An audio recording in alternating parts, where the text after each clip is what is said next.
Filloj. Sot depozituat kallëzim, është thjesht kjo protestë, për çfarë kemi ardhur?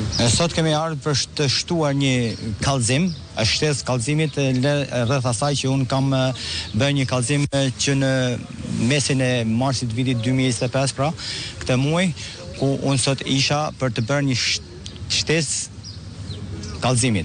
Ata e bëra sepse ka persona gjatë këtyre ditëve kam takuar persona takuar jo, por kam parë në për dokumenta që shumë persona të ngritur me pushtet që siç janë edhe sot që punojnë edhe në gjykatën e apelit apo edhe më lart që janë të korruptuar dhe kanë bërë korrupsion lidhje me pronat e fshatit Baksërriol. Ku keni kallëzuar konkretisht me emra?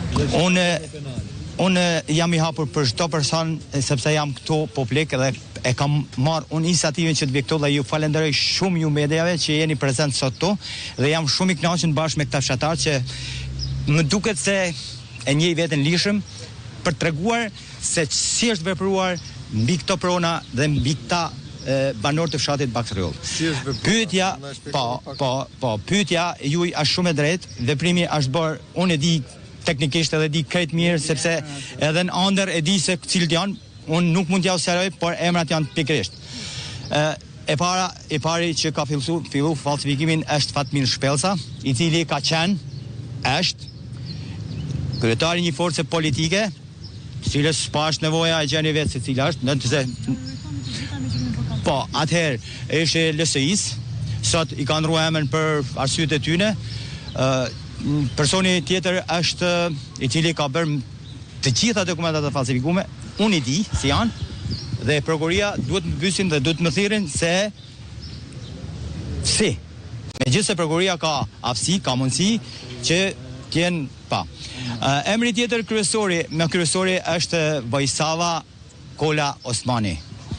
Besoj e njihni edhe ju gazetar se do keni pas kontakt ndonjëherë sepse nuk jam unë personi i veçantë që ajo ka lënë pa drejtësi, ka edhe tjerë. Vojsava ka lënë venimin për 1500 dyllym tokë, ose më mirë shqiptar ta dinë me miliona, janë 1.500.000 metër katror tokë. Pra, të gjitha këto janë përfituar nga një person nga hiçi që nuk ka lidhje me atë fshat, nuk ka lidhje me bregdetin e Velipojs, aq më tepër në fshatin Baksërriol.